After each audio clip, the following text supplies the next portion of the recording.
अस्सलाम वालेकुम फ्रेंड्स, उम्मीद है आप सब खैरियत से होंगे। इजी शेफ़ फ़रा में आप सबको खुशामदीद।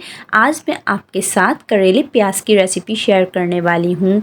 इसको किस तरीके से काटना चाहिए, क्या ट्रिक्स हैं और इसको किस तरीके से हमने बनाना चाहिए कि इसको पता ही ना चले कि हम करेले खा रहे हैं, ज़रा सी भी कड़वाहट इसमें नहीं होगी। ऐसे मसाले और ऐसे टिप एंड ट्रिक्स मैं आपको बताऊंगी कि करेले आप मज़े से खाएंगे और पता ही नहीं चलेगा कि आप करेले की सब्ज़ी खा रहे हैं। जैसा कि आप जानते हैं कि इस सब्ज़ी को अक्सर लोग इसलिए दूर भागते हैं कि ये कड़वे होते हैं। ये डायबिटीज़ के मरीज़ों के लिए बहुत फ़ायदेमंद होती है। आइए इस मज़ेदार सी रेसिपी को हम आपके लिए स्टार्ट करते हैं।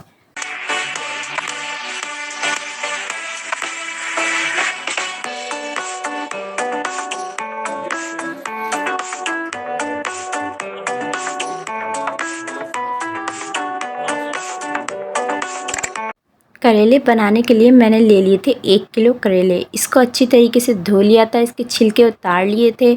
अब मैं आपको बताती हूँ कि बीज आपने इसके किस तरीके से निकालने हैं। बीज में आपने इसके ऐसे कट लगा देना है। ये देखिए, इस तरीके से आपने कट लगाना है और अपने हाथ की फिंगर की मदद से जो ना आप ये बीज निकाल सकते हैं फिर आसानी से ऐसे। अगर आप गोल गोल रिंग पहले से काट लेंगे तो बीज इस तरीके से नहीं निकल पाएंगे, उसके अंदर रह जाएंगे। इसलिए आप इस तरीके से निकालिए बीज। ये बहुत इजी तरीका है और आसानी से अंदर से करेला साफ़ हो जाएगा। जब हम बीज निकाल लेंगे तो आपने इस तरीके से रिंग की तरह से इसे कट कर लेना है। अगर आप बारीक कट करना चाहते हैं तो बारीक कर लें। मैंने ये नॉर्मल कट किया है, ना ज़्यादा बारीक है और ना ही ज़्यादा चौड़ा। ये मैंने इस तरीके से किया है कि करेले नज़र भी आए। अब ये देखिए, हमने जब इसको अच्छी तरह से कट कर लिया, सारे करेले हमने काट लिए हैं, तो अब हमने क्या करना है, इसमें 2 चम्मच जो है ना हमने नमक शामिल कर देना है इसमें।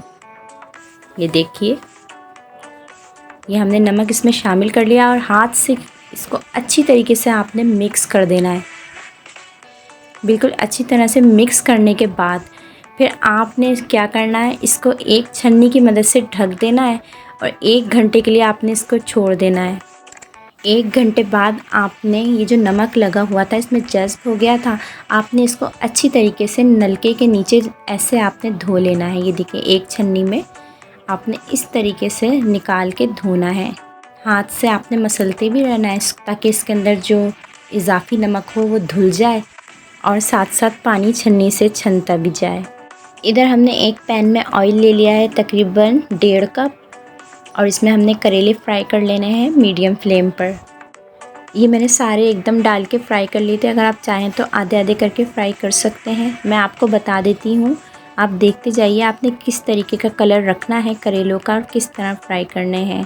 इसका कलर आपने ब्राउन नहीं होने देना, बस ये जहन में रखना है। ये देखिए, ग्रीन ग्रीन से नज़र भी आ रहे हैं और ये ऐसा कलर हो जाएगा तो आपने निकाल लेने हैं एक प्लेट में और एक साइड पे इसको रख देना है। और इधर हमने सौंफ ले ली थी 1 चम्मच और धनिया ले लिया था वो भी 1 चम्मच और कलौंजी ले ली थी आधा चम्मच।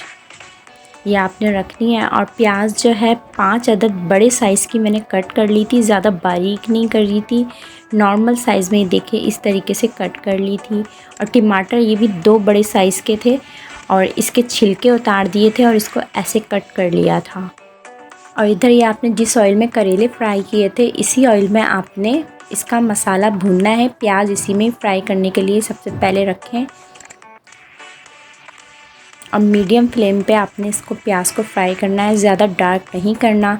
अभी मैं आपको दिखा देती हूँ कि आपने कैसा कलर प्याज का रखना है। ऐसे आप चम्मच चलाते रहिए और ये देखिए, इस कलर की जब आपकी प्याज फ्राई हो जाएगी, ये लाइट गोल्डन कलर है बिल्कुल, तो इसमें आपने अब शामिल कर देने हैं और मसाले।